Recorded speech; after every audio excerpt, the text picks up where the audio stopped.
upon a throne of ancient might. He floats beyond the mortal sight. Eyes half closed, in endless scheme.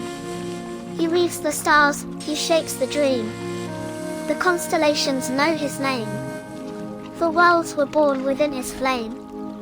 No sword, no claw, nor demon's cry can match the power of the sky.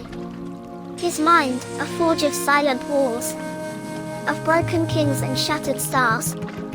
From jungle's heart to heaven's dome, the Slann Starmaster guides them home. A whisper moves, reality bends. The cosmos shudders at his ends. For through his thoughts the Seraphon rise, celestial hunters from the skies.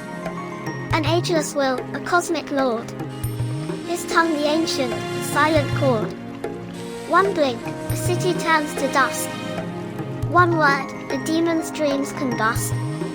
O mighty frog, O elder sage, both temple priest and astral mage, upon your throne of floating stone, you sit, the heavens are your own.